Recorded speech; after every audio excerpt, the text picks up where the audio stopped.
नमस्कार. शारदीय नवरात्राचा आजचा 9वा दिवस. आजचा रंग आहे गुलाबी आणि या दिवशी आपण सिद्धिदात्री देवीची पूजा करतो. गुलाबी रंग हा प्रेम, करुणा तसेच सुसंवाद आणि स्त्रीत्वाचा प्रतीक आहे. कोल्हापूर आकाशवाणीवरती सलग 15 वर्ष निवेदिका म्हणून काम करणाऱ्या, सर्वांशी सुसंवाद साधणाऱ्या तसेच सूत्रसंचालन, लेखन, अभिवाचन आणि काही शॉर्ट फिल्म्समध्ये देखील काम ज्यांनी केलेलं आहे, तर असे काव्यदुर्गा आज आपल्यासोबत इथे संवाद साधण्यासाठी आहे. तर त्यांचं नाव आहे सौ माधुरी महेश केस्तीकर. नमस्कार मॅडम. नमस्कार. तुम्ही निवेदिका म्हणून काम केलेलं आहे, सूत्रसंचालन तुम्ही खूप सुंदर करताय. माझ्यामध्ये आपल्या बऱ्याचशा व्ह्युअर्सनी तुम्हाला बघितलेलं असणारे काही कार्यक्रमांमध्ये तुम्ही अभिवाचनही करता, लेखिका देखील आहेत आणि हे सगळ्या गोष्टी करत असताना साहित्याशी निगडीत ज्या ह्या सगळ्या गोष्टी तुम्ही करता, यातली तुमचं नक्की आवडीचं क्षेत्र कुठलं आहे? आणि एक स्त्री म्हणून जे काही नेतृत्व गुण म्हणा किंवा बाकीचे ज्या कला तुम्हाला अवगत असतात, तर यातली कुठली अशी कला आहे की ज्याच्यामुळं तुम्हाला या क्षेत्रात काम करताना त्याचा उपयोग होतो? माझी आवडती खरं तर याच्यामधली सगळ्यात गोष्ट आहे ती म्हणजे रेडिओ हीच आहे.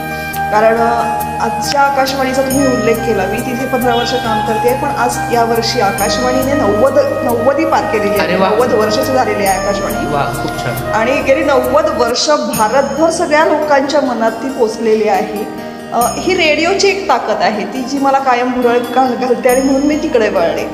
की सुरुवात खरं तर माझी रेडिओ सिलोनपासून झाली, ऐकण्यापासून, की ते ऐकत होते आणि मला तेव्हाही आश्चर्य वाटायचं की श्रीलंकेतून एखादा निवेदक सांगतोय आणि आपण मन लावून आपली कामं बाजूला ठेवून किंवा कामं करता करता ते ऐकतोय. केवढी मोठी ताकद आहे.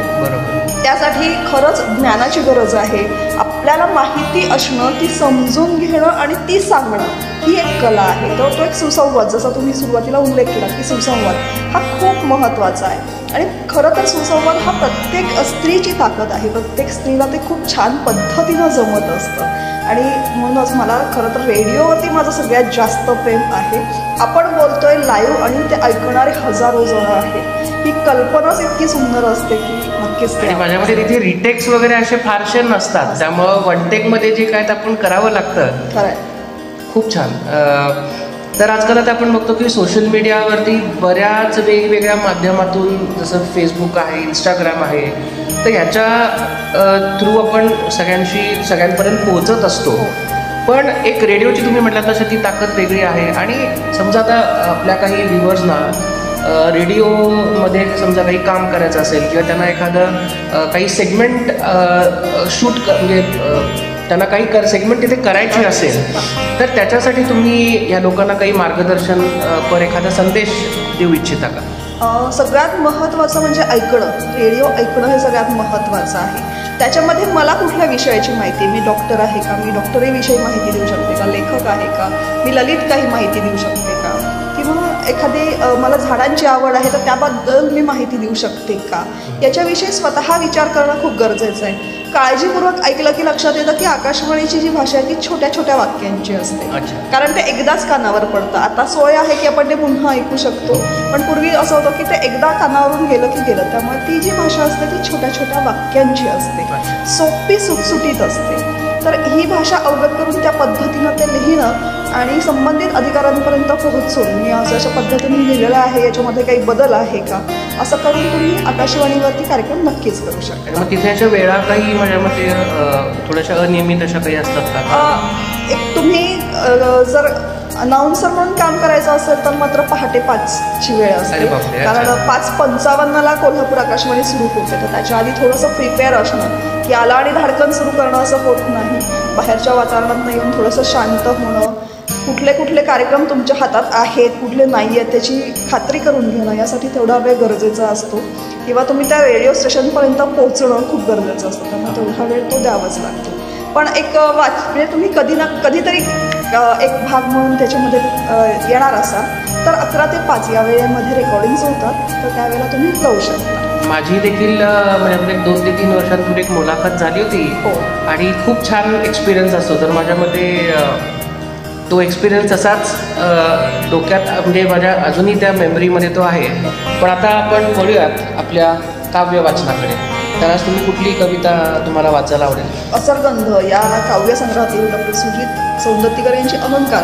खरं तर अहंकार या विषयावरती कविता लिहिली जाईल असं खरं तर मनातही येत नाही, कारण छान छान गोष्टींवरती लिहिलं जातं, पण अहंकार असतो, त्याचं अस्तित्वही आहे, त्याविषयी लिहिणंही गरजेचं आहे. त्यामुळे मी आज अहंकार ही कविता निवडलेली आहे. अच्छा, तर कवितेचं शीर्षक आहे अहंकार.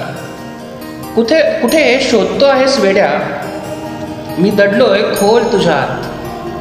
कुठे शोधतो आहेस वेड्या, मी दडलोय खोल तुझ्यात.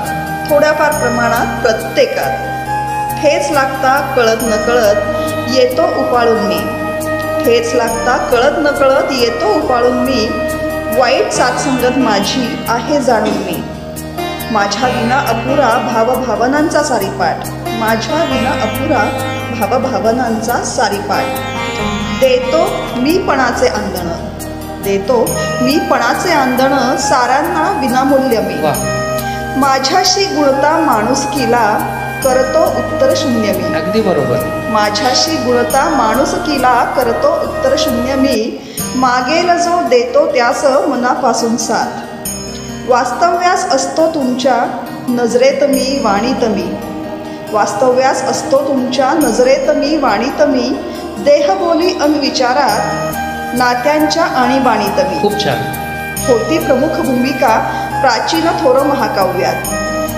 अस्तित्व माझे उद्याचे रे मनुजा तुझ्याच हातात. अस्तित्व माझे उद्याचे रे मनुजा तुझ्याच हातात. धन्यवाद. गेले 9 दिवस आपण वेगवेगळ्या क्षेत्रातील नवदुर्गांशी इथे संवाद साधतोय. त्यांच्या आवडीच्या कवितांचं इथे आपण वाचन देखील केलं. बांधकाम क्षेत्र असेल, रेडिओ असेल, वैद्यकीय क्षेत्र असेल, अगदी माझी एक विद्यार्थिनी देखील आपल्याशी इथे संवाद साधण्यासाठी आलेली होती. तर आता थोड्याशा अल्पविरामाची वेळ आहे, पण पुढच्या वर्षी पुढच्या नवरात्राला आपण आणखी वेगवेगळ्या क्षेत्रातील नवदुर्गांशी काव्यदुर्गांशी संवाद साधण्यासाठी इथे भेटणार आहोत. अर्थात आपण आणखी काही वेगळे सेगमेंट्स घेऊन नक्कीच या चॅनलला भेटू. पण तोपर्यंत सुजित सर या यूट्यूब चॅनलला तुम्ही लाईक करायचं आहे, सबस्क्राईब करायचं आहे. त्याचबरोबर लिखावट 22 या इंस्टाग्राम पेजला सुद्धा फॉलो करायचं आहे. धन्यवाद.